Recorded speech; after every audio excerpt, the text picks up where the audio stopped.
Hi, one day you turn on your TV, switch to HBO, and find yourself watching a show where heroes die, villains win, zombies freeze, and dragons scream. So the children, obviously annoyed, created the White Walkers, magical ice demons who just want to turn everything into a scary snow globe. Unfortunately, the White Walkers had some bugs, like a minor glitch where they wanted to kill everything. So everyone teams up, humans, 3 people, maybe a few birds, to fight the White Walkers and push them way up north. They build a massive ice wall because, I don't know, climate change wasn't a thing. Then time passes, like a lot of time. Meanwhile, across the sea, over in Valyria, a bunch of pale, dragon-riding, silver-haired weirdos called the Targaryens were busy being fabulous. Valyria exploded one day. No one knows why. Volcano, bad magic, maybe a dragon farted too hard, who knows? Only the Targaryens survived, because they moved to a spooky rock island called Dragonstone. Think of it as an Airbnb with fire hazards. They hang out there for a bit. Then one guy named Aegon the Conqueror gets bored and decides to conquer all of Westeros.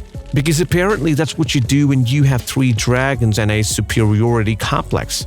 He wins, mostly because of the dragons.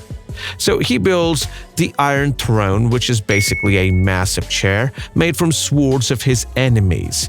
Super stylish, eh? And definitely not ergonomic. The Targaryens ruled for centuries, and because dating apps hadn't been invented yet, they married each other. Like sister, brother, cousin, rinse, repeat. So their family tree became less of a tree and more of a tangled spaghetti noodle.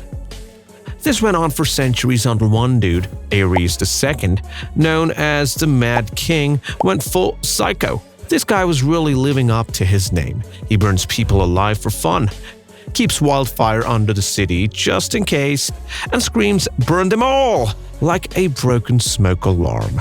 At this point, everyone's like, yeah, no, this guy gotta go. So Robert Baratheon, a big dude with a big hammer and a big temper, teams up with Ned Stark, his bestie from the north, and starts a rebellion. Also, Robert's girlfriend, Lyanna Stark, got kidnapped by Rhaegar Targaryen, the king's son. Or did she? Maybe she chose Rhaegar. Maybe Robert was just a villain. Fight me in the comments and subscribe. Anyways, big battles, big deaths. Rhaegar dies, they kill the Mad King. They win. Yay! Robert becomes king. He hates the job. He'd rather drink, party, and avoid responsibility like a medieval frat bro. And then Game of Thrones actually starts. Robert needs a new hand of the king. So he calls up his old buddy Ned Stark and says, "Bro, I need you. Also bring your depressing family." Ned's like, "I guess." He packs up and heads south with his daughters Sansa and Arya. Then things go bad. Robert dies because he was drunk and poked by a pig. Seriously, a pig. That's how the show starts. Thanks, pig. Now, his son, Joffrey, takes on. Spoiler, not his son. Joffrey is actually the result of Cersei Lannister hooking up with her twin brother Jaime. Ew. Gross. Help! Ned figures out that Joffrey isn't the real king because, surprise, royal genetics matter. Ned tries to snitch. Joffrey responds by cutting off Ned's head like it's Taco Tuesday and beheadings are half off. This sparks the War of Five Kings, aka everyone thinks their special hour. A bunch of dudes with bad haircuts start stabbing each other for a shiny chair.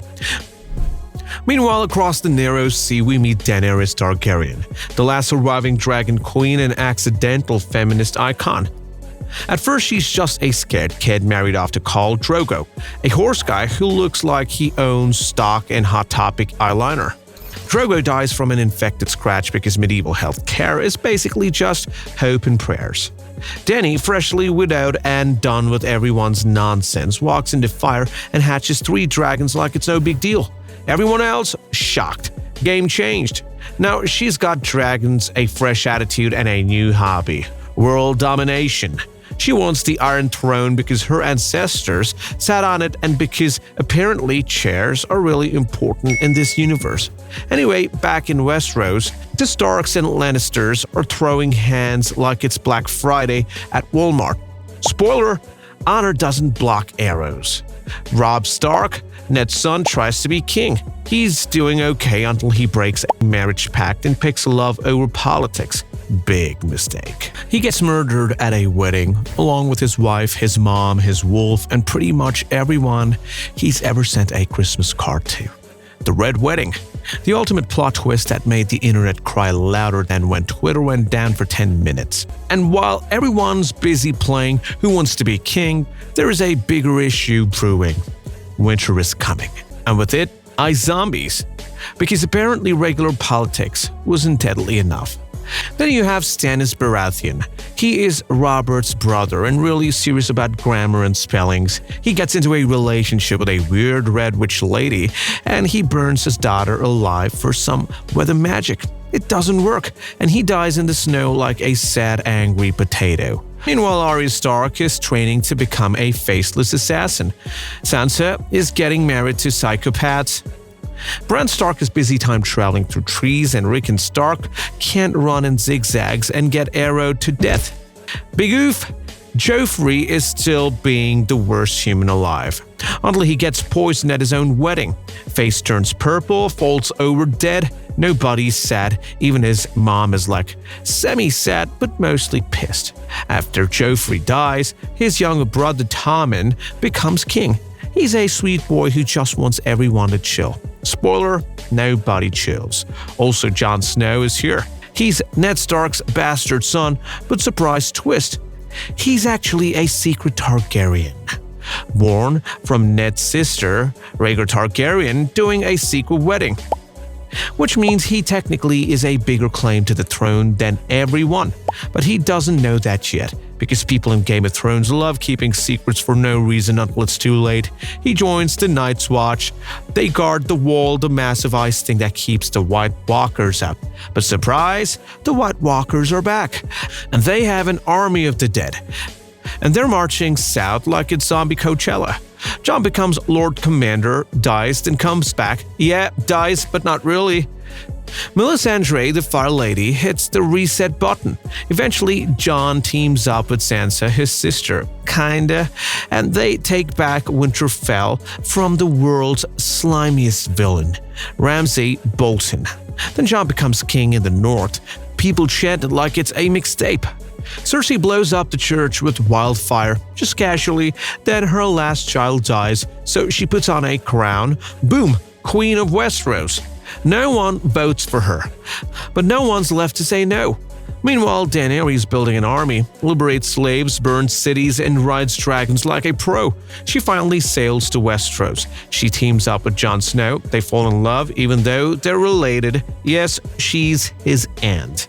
And yes, they sleep together, because Targaryen bloodlines are a hot mess. Then we have the big battle, humans versus zombies, at Winterfell. It's dark. Like, literally no one can see anything. But Arya Stark does a superhero move and stabs the Night King in the gut. Boom, all the zombies die. Instant win, no respawn. Problem solved. Right? Wrong. Now it's back to fighting over the throne. Daenerys wants the Iron Throne. Cersei also wants the Iron Throne. Jon technically could take the Iron Throne, but he doesn't even want it. Daenerys snaps because her best friends keep dying, her dragons keep dying, and people in Westeros just suck in general. She rides a dragon to King's Land and burns the entire city down even after they surrendered, like full-on evil queen now mode. Jon Snow realizes this is too late. He stabs Dany in a super romantic way, right in the heart, kills his queen, kills his aunt. Then her last dragon, Drogon, gets emotional, melts the throne like it's a chocolate bar in the sun, because even the dragon is tired of everyone's nonsense. So, who rules now? Jon Snow? Nah. He gets sent back to the wall for murder. Arya? Nope. She decides to sail west because apparently she wants to discover Americans before Columbus. Sansa? Yes. She becomes queen in the north, independent and thriving. But the actual king of Westeros? Bran Stark. Yup, the guy who doesn't talk, barely moves, and sees the future but never bothers to warn anyone. Because Tywin gave a speech and everyone was like, sure. And that's it. Lots of fighting, lots of dragons, lots of very bad life choices, and a lot of people dying because they refused to share chairs. Game of Thrones ends. Which Game of Thrones moment completely ruined the show for you or made it legendary? Sound off in the comments, and if you're still furious or impressed, like and share. Think Westeros was a mess? Wait till you see the absolute madness behind Family Guy's history. Subscribe now.